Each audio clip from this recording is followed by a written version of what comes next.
This is The Quiet End, and tonight I'll tell you a story titled The Library of Shattered Tomes. Let's begin!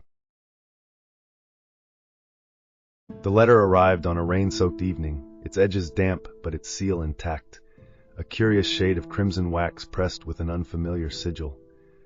Elias Grayson, a dealer of rare books and antiquities, stared at it for several moments before breaking the seal. Inside, the parchment bore an unsettling texture, as though the fibers themselves were whispering secrets. The words were penned in an ink that shimmered faintly, shifting between black and green under the lamplight, giving him the impression they were alive. At the top, a simple greeting, "To the Keeper of Lost Knowledge." The letter spoke in cryptic prose about a library hidden beneath the crust of the world, a place where light could not touch and where the air carried the weight of ancient sorrows. It promised treasures beyond imagination, knowledge forbidden by gods, and volumes not meant for mortal eyes. The seal had also enclosed a map, hand-drawn with an unsettling level of detail. Elias traced the lines with his finger and shivered involuntarily. The ink held a faint chill. The route started in the heart of the city, where the oldest streets tangled like veins, and ended deep beneath the earth in a place marked only by a solitary sigil, a crude representation of an eye with jagged lashes. Despite the unease prickling at him, Elias felt a hunger, a reckless desire to see, to know. He told himself it was the promise of rare books, an instinctive greed honed by years of chasing elusive treasures, but deep down he knew it was something else, something darker. He packed a small satchel, slipping his sharpest letter opener inside as a poor excuse for protection, and set out to follow the map. The rain hadn't let up. The city streets gleamed under the dim streetlights, their reflections fractured in the puddles. As he walked, he could swear that the shadows behind him stretched longer than they should have, curling and bending as though they were watching his every step. Elias followed the map's cryptic directions for hours, the city gradually giving way to tangled woods that seemed unnaturally dense. The deeper he ventured, the more the forest seemed to swallow sound, his footsteps muffled, the rustle of leaves muted. At last, he found himself standing before an estate long forgotten by time. Its stone walls were cracked and strangled by ivy, while the main structure slouched under its own weight as though weary of existing. A warped wooden door loomed before him, its surface etched with runes that defied comprehension. The sigil from the map was carved at the center, glaring back at him like a crude, omnipresent eye. The door resisted his initial push, its hinges groaning in protest, but Elias persisted with a shoulder shove. The sound that followed wasn't the sharp creak of wood, but an unsettling, wet sigh, as though the estate itself had exhaled in resignation. Beyond was a spiraling stone staircase, its walls slick with mildew and its descent swallowing into darkness. The air grew heavy as he took his first steps, thick with moisture and the faint scent of decay. Whispers began to rise, soft, indistinct voices clawing at the edges of perception. He paused, pressing his ear against the damp stone wall, but the murmurs slipped away whenever he focused on them. Elias descended further, gripping the tarnished iron railing, each step taking him deeper into a cavernous chamber that felt like a burial ground for forgotten epochs. At the bottom stood an ancient iron door, its surface uneven with corrosion, yet its inscription remained eerily pristine, as though time itself dared not touch the words, "Enter and be unmade."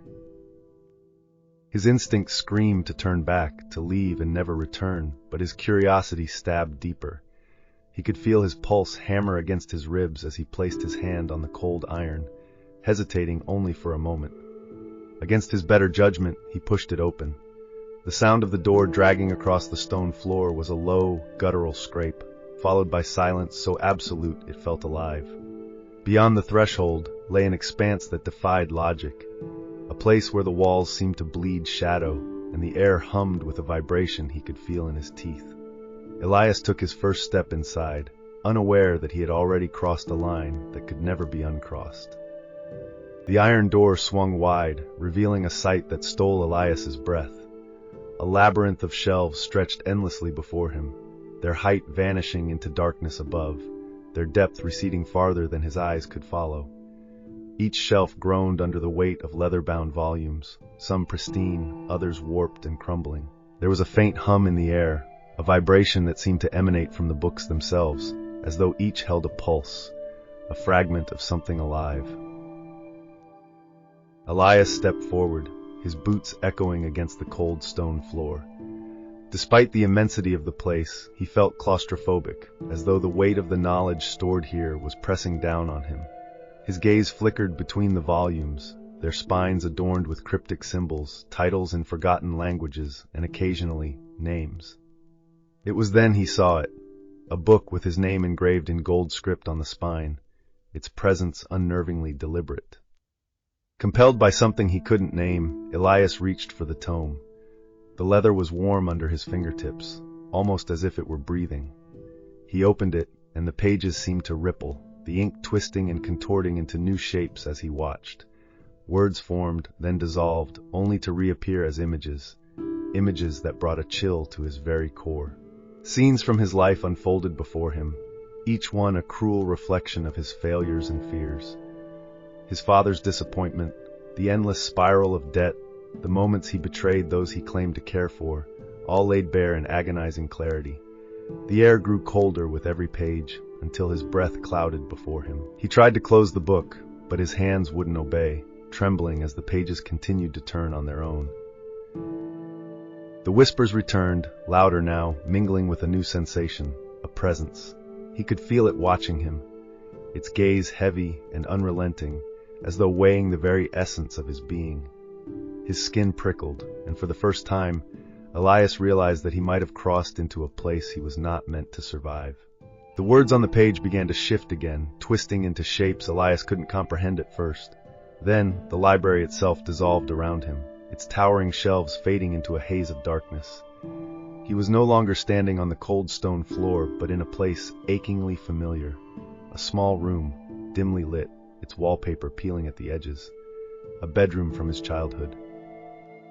The air carried a faint smell of mildew and fear, the kind of scent that lingered in his memory but had long been buried beneath years of denial. He turned, and there it was, the closet door. He knew what was behind it. He had always known, even as a boy. But now, as an adult, he found himself frozen with the same paralyzing dread he had felt decades ago. The door creaked open slowly, its motion deliberate, as though something on the other side was savoring his fear. From the shadows within, a figure emerged, a towering mass of blackness, its edges bleeding into the air around it. It had no face, only a void that twisted and writhed, yet Elias could feel its gaze burning into him. Its voice came as fragmented whispers, each syllable scraping against his mind like shards of glass.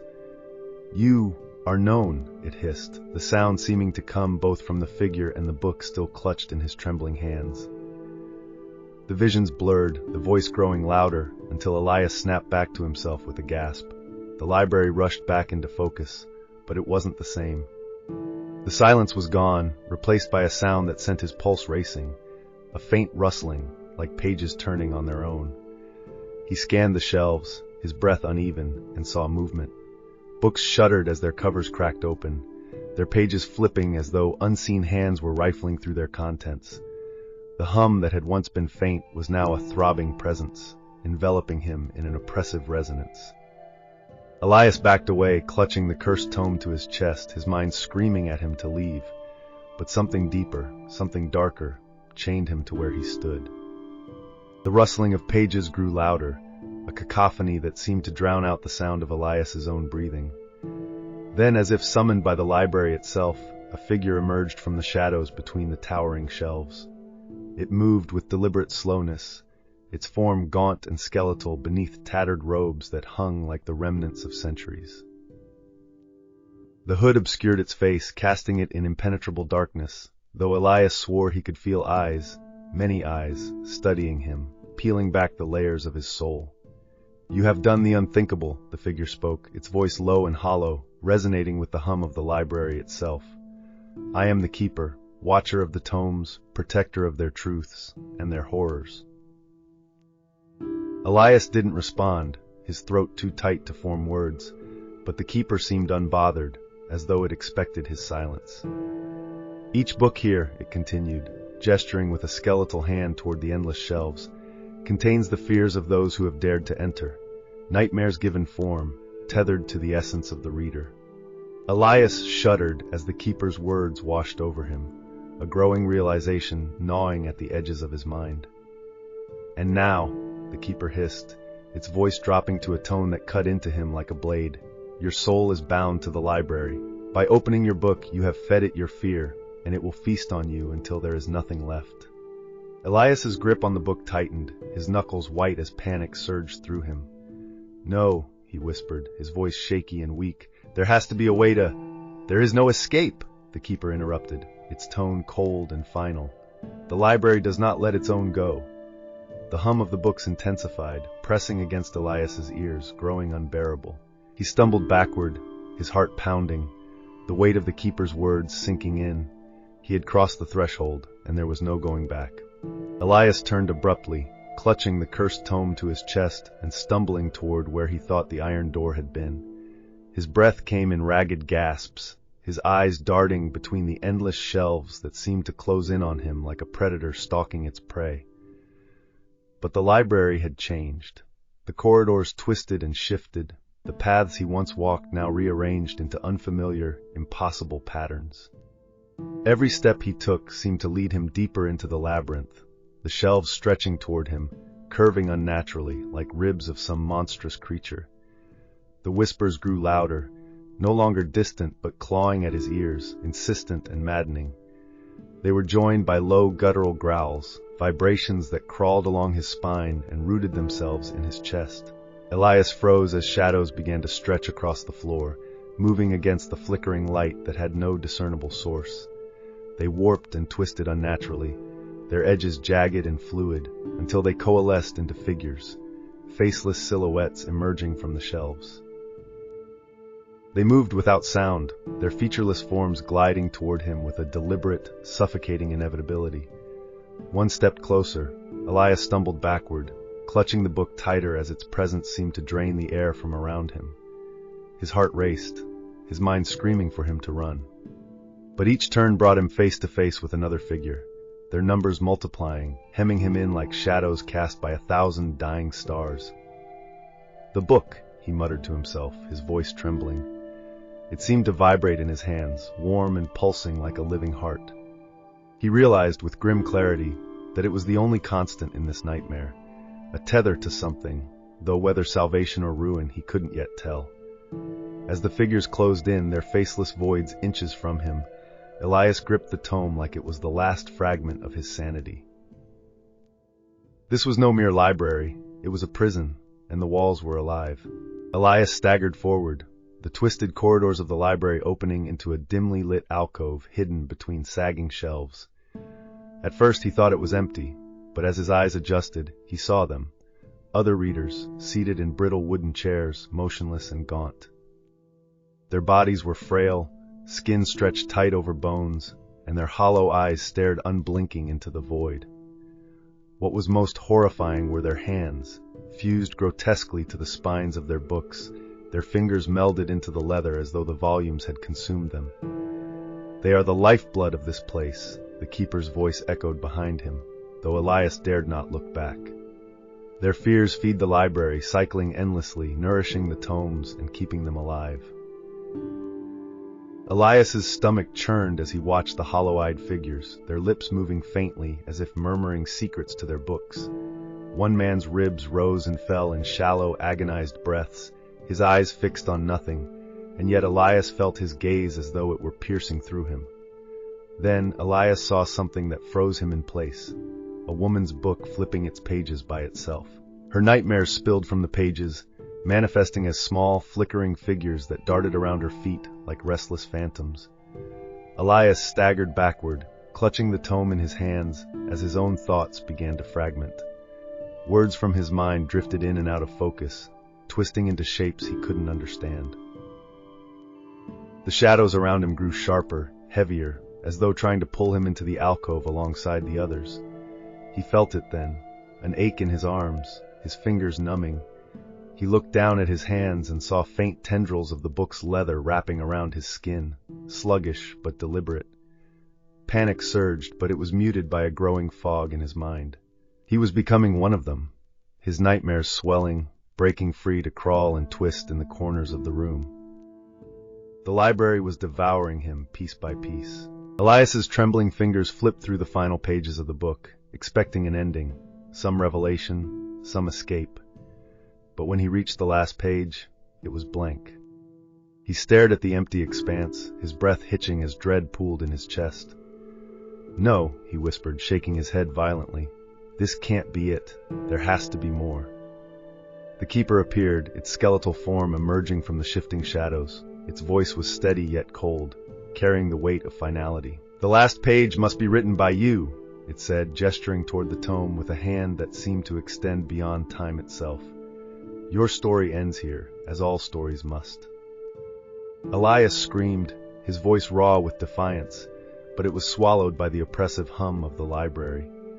The shadows pressed closer, their jagged edges curling around his body, pulling him into the fabric of the place. He felt his mind fracturing, his memories unraveling into threads that merged with the suffocating hum of the books.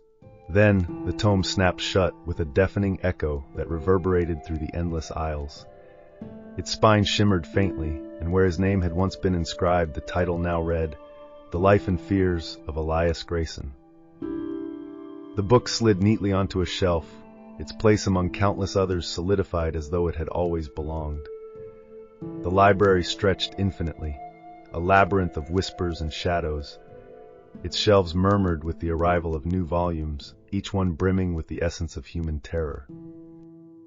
Somewhere deep within, another door creaked open, inviting its next reader.